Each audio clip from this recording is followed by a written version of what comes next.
Zulika? 60 menit, Prof. Berapa? 60 menit. Oh, 60 menit. Oke, cukup lah. Ya, jadi dari KUHP baru itu saya akan membicarakan beberapa hal.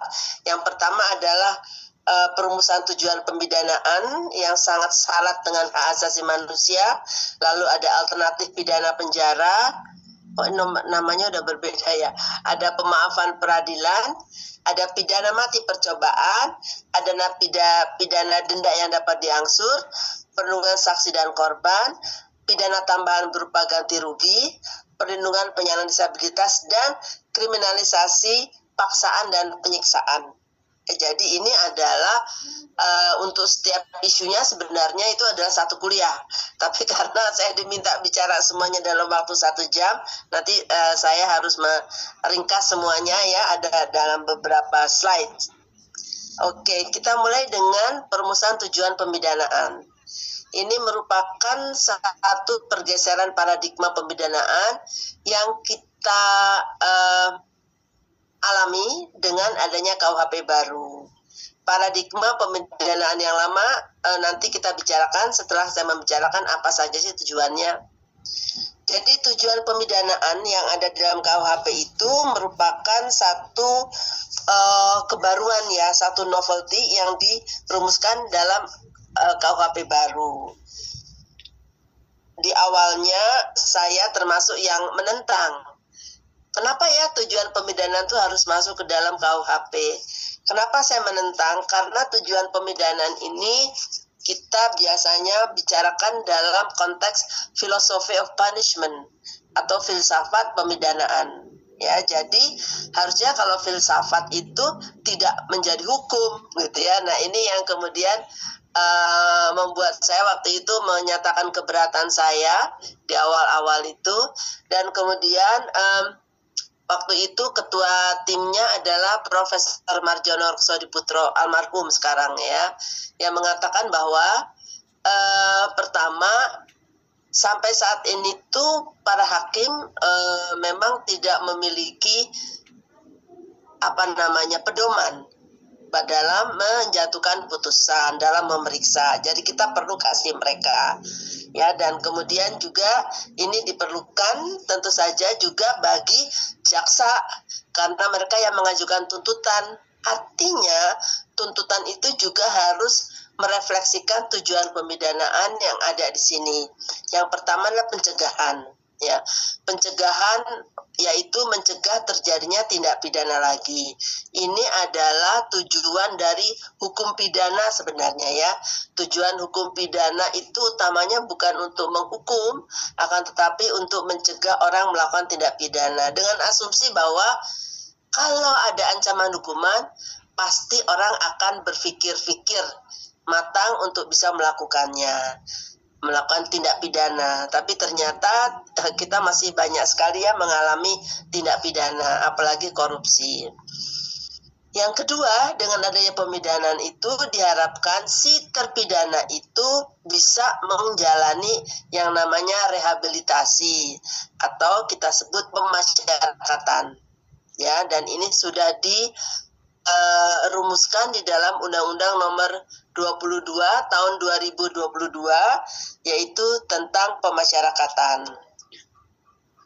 Kemudian yang ketiga, nah ini agak berbeda karena apabila yang pertama kedua itu juga diambil dari literatur barat, yang ketiga ini disarankan dari local wisdom, dari kearifan lokal masyarakat Indonesia sendiri. Jadi kita melihat ada penyelesaian konflik atau conflict resolution, ada pemulihan keseimbangan. Nah kalau di dalam masyarakat adat itu biasanya kita memiliki yang disebut sebagai makrokosmos dan mikrokosmos. Itu yang harus dipulihkan. Ya, kalau dalam filsafat Jawa kita mendengar adanya jagat gede dan jagat alit. Ya, itu adalah yang dari hukum adat. Itu harus seimbang ya.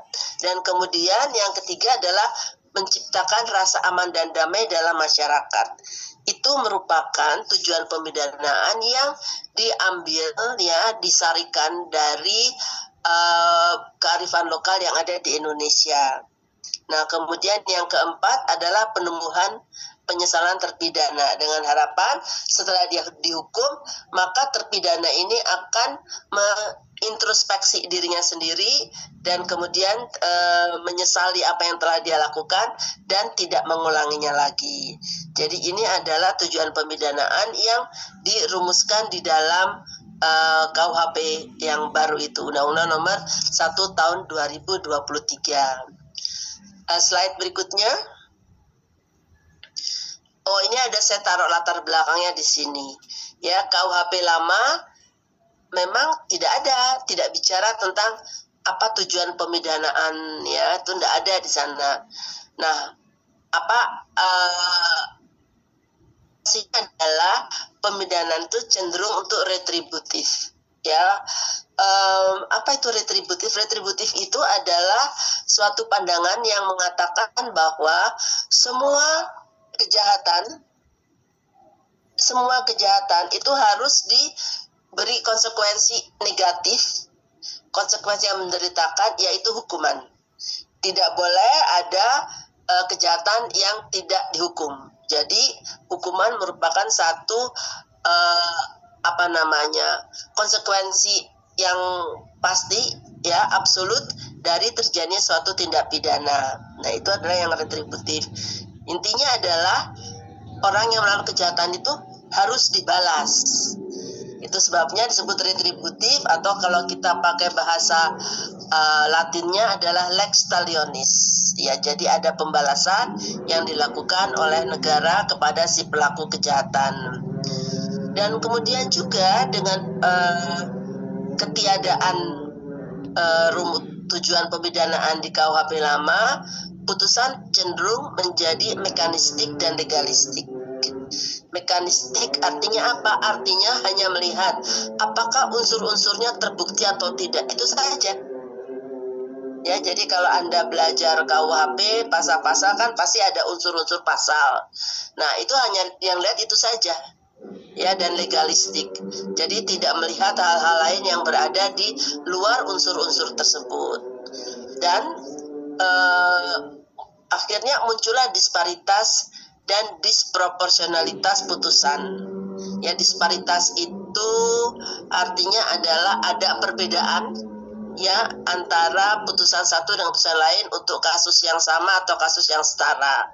Disproporsionalitas itu putusan hukuman yang dijatuhkan itu tidak proporsional dengan kejahatan yang dilakukan. Ya, jadi ada kejahatan kecil putusannya berat, tapi ada kejahatan berat putusannya ringan, semacam itu. Dan ini tentu saja sulit dipertanggungjawabkan baik secara moral maupun secara konstitusional. Ya, itu kemudian alasan yang pertama kenapa kemudian diperlukan adanya tujuan pemidanaan di dalam KUHP. Yang kedua, ada kekosongan filosofis untuk menjawab pertanyaan, apa sih tujuan negara untuk menghukum? Ya, karena selama ini nggak ada bahkan di Mahkamah Agung sendiri juga tidak ada pedoman kenapa kita menghukum. Ya, itu sebabnya tadi saya katakan ini sebenarnya bagian dari filsafat tentang pemidanaan. Padahal kita berpandangan bahwa penting sekali adanya pedoman bagi hakim dalam memutus dan juga bagi jaksa dalam menuntut. Nah, adanya tujuan pemidanaan ini juga selaras dengan perkembangan ilmu hukum pidana baik di lingkup internasional maupun nasional, akan tetapi juga tetap mempertahankan local wisdom atau kearifan lokal. Ya, jadi itu ya saya katakan yang nomor 3 tadi, tujuan pemidanaan itu diambil dari local wisdom yang ada di Indonesia. Oke, lanjutnya. Oh, ini saya cerita sedikit tentang pandangan retributif, ya. Nah, di pandangan retributif ini ada 6 hal yang harus Anda ingat, ya. Apalagi ini mau ikut mood court-nya udah dilaksanakan belum, Zulika? Belum, Prof. Oh, kapan mood court? Belum tahu. Bulan Oktober, Prof. Oktober, oke ya. Jadi nanti yang mau akan memainkan hakim atau jaksa atau pengacara harus memperhatikan hal-hal ini ya. Yang pertama, di situ ada prinsip pertanggungjawaban pidana yang tadi sudah saya sampaikan bahwa setiap perbuatan jahat atau tindak pidana harus mengandung konsekuensi pembalasan oleh negara, yaitu berupa pemidanaan. Nah, itu yang pertama tentang prinsip pertanggungjawaban pidana. Yang kedua adalah prinsip keadilan, punitif, ya. Jadi dengan adanya tindak pidana adalah adil bahwa si pelaku itu dijatuhi hukuman. Jadi setiap tindak pidana, setiap kejahatan haruslah dibalas. Bahasa Inggrisnya, you do the crime, you pay the fine. Nah, itu sederhananya ya. Jadi tidak boleh ada suatu tindak pidana yang tidak dijatuhi hukuman. Nah, kemudian yang ketiga, prinsip proporsionalitas.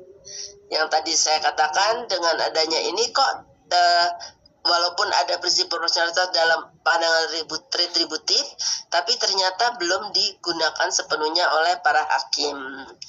Yaitu pidana yang dijatuhkan itu haruslah proporsional dengan kejahatan yang dilakukan dan akibat yang ditimbulkan. Jadi dilihat perbuatannya dan juga dilihat akibatnya. Nah, itulah yang disebut sebagai prinsip proporsionalitas di dalam hukum pidana. Kemudian yang keempat, dia melihat ke belakang. Kita sebut sebagai backward looking justice, yaitu di mana proses pengadilan hanya melihat apa yang telah dilakukan oleh seorang pelaku, tapi tidak mempertimbangkan unsur-unsur yang lain dan tidak mempertimbangkan manfaat yang ada di masa depan, yang kita sebut sebagai forward looking.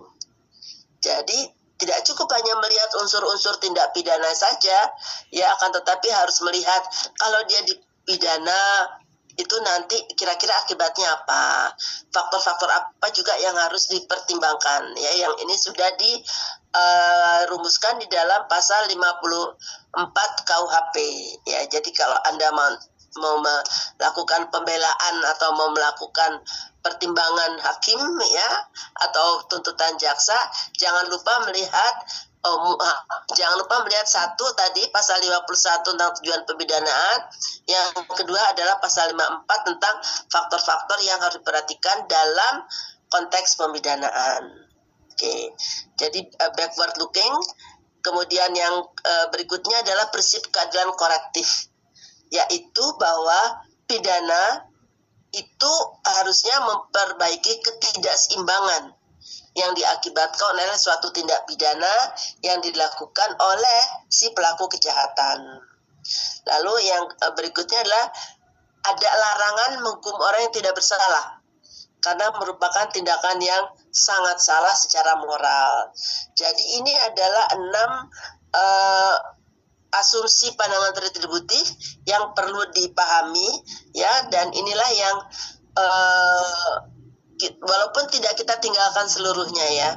Jadi kita melihat bahwa pertama prinsip proporsionalitas, dan kedua prinsip konsep, dan kemudian keadilan korektif dan larangan hukum orang yang tidak bersalah itu tetap dipertahankan di dalam tujuan pemidanaan yang ada di dalam KUHP baru itu ya. Jadi yang bahwa you do the crime, you pay the fine itu sudah tidak lagi dipakai pandangannya, dan juga tidak lagi hanya backward looking, hanya melihat apa yang terjadi di belakangnya itu ya, sebelumnya itu.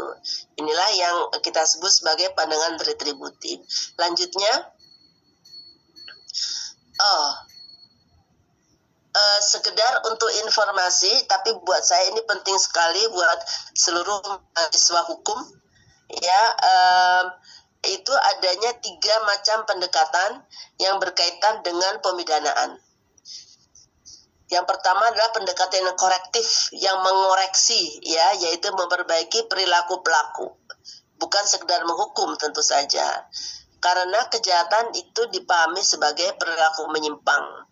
Dan pembinaan adalah suatu cara, pembinaan di dalam penghukuman adalah suatu cara untuk mengoreksi apa yang telah dilakukannya.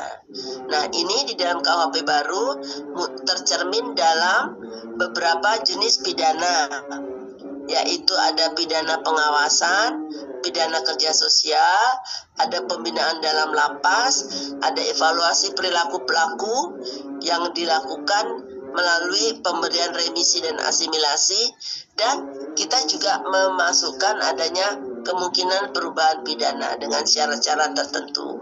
Lalu ada pendekatan rehabilitatif yang dari kata-katanya saja sudah jelas bahwa intinya adalah bagaimana memperbaiki, bagaimana memulihkan fungsi sosial terpidana.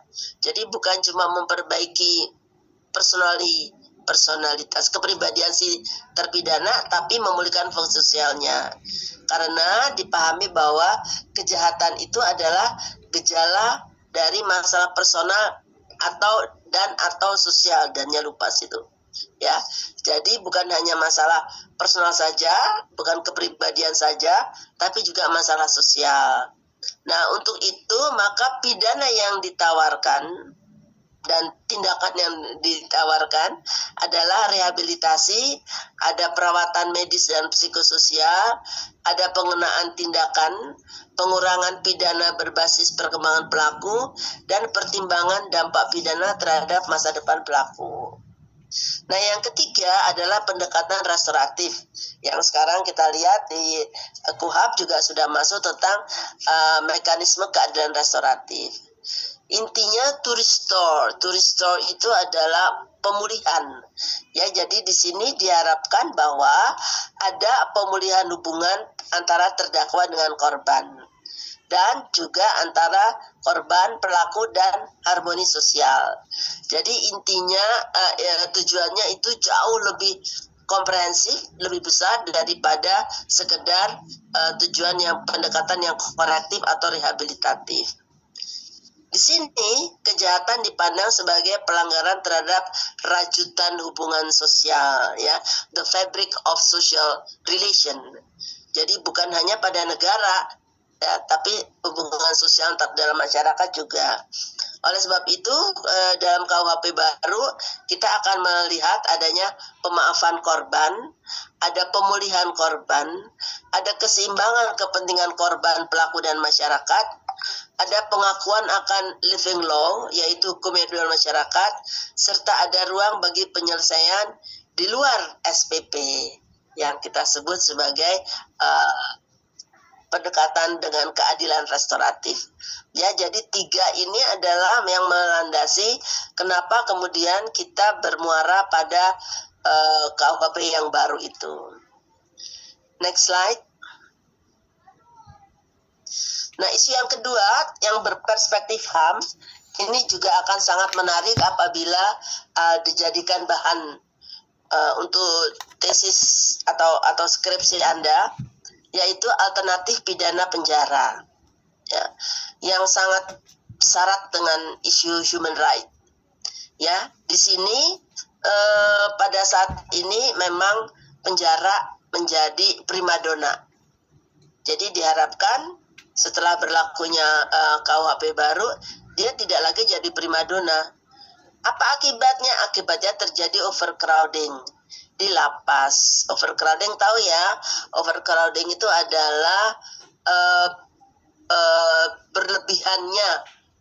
berlebihannya kondisi berlebihannya jumlah warga binaan WB yang ada di dalam lembaga pemasyarakatan. Dan pada saat ini kita mengalami sekitar 174% overcrowding di semua lapas. Tapi memang ada satu, bukan lapas, namanya rutan. Rutan di bagian si api-api itu overcrowdingnya 1000%. Ya, karena ternyata di sana kapasitasnya cuma 80 atau 90, saya lupa, tapi isinya 1000. Ya, jadi itu sangat menakutkan sekali. Walaupun ada juga di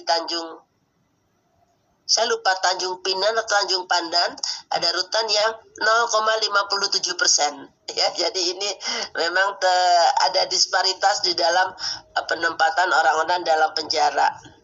Nah, kenapa kemudian kita mencantumkan alternatif pidana penjara? Ya, artinya apa?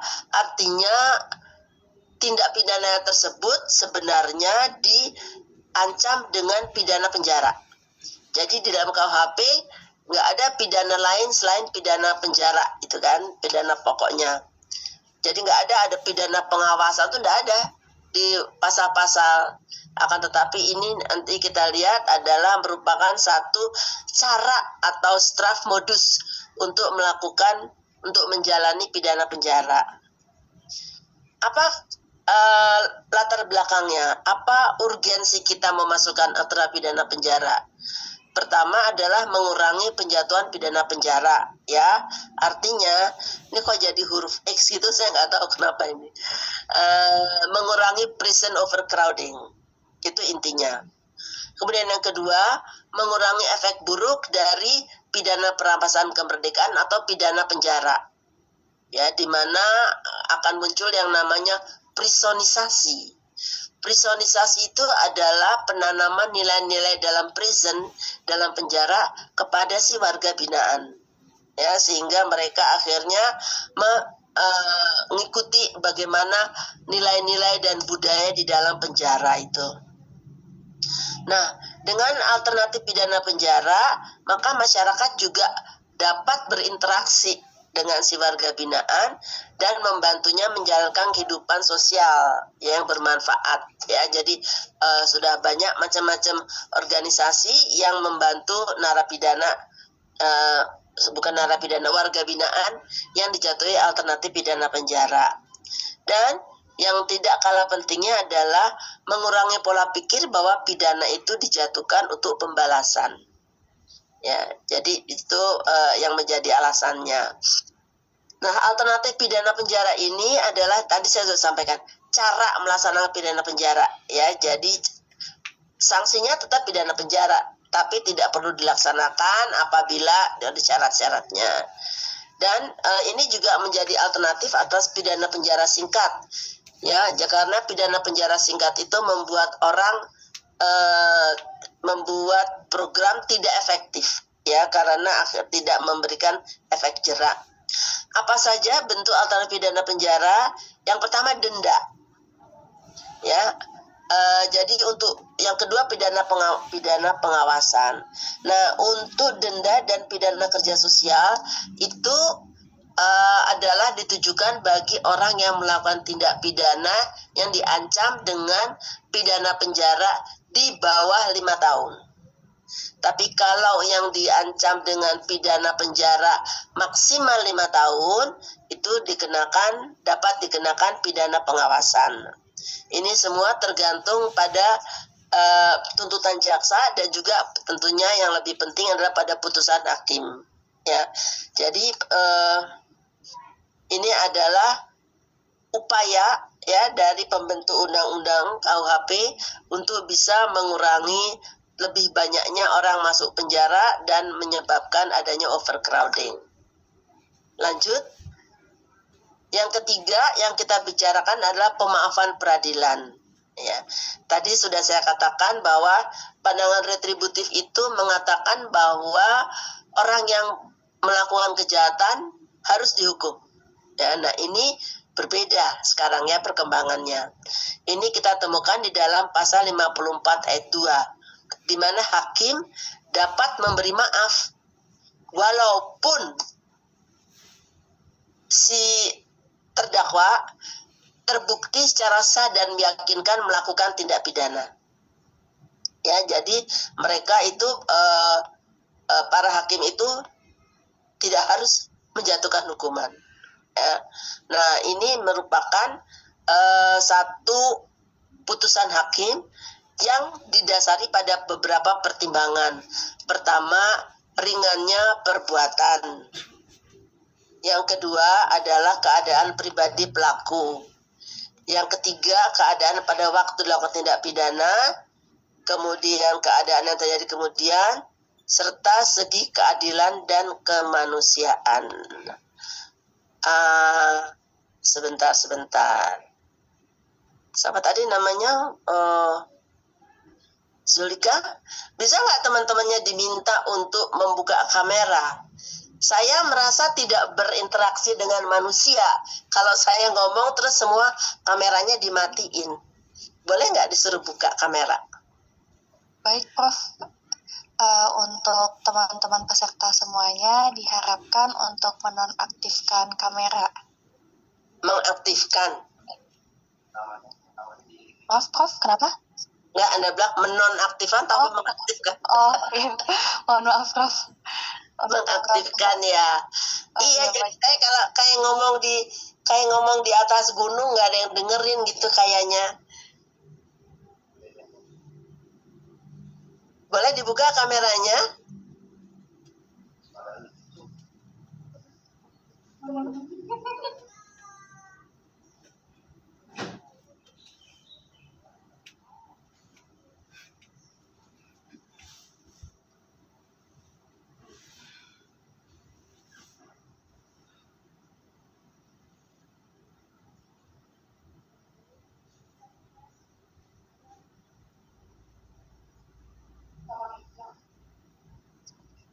Baik, Prof. Sepertinya beberapa peserta sudah mulai menyalakan kameranya.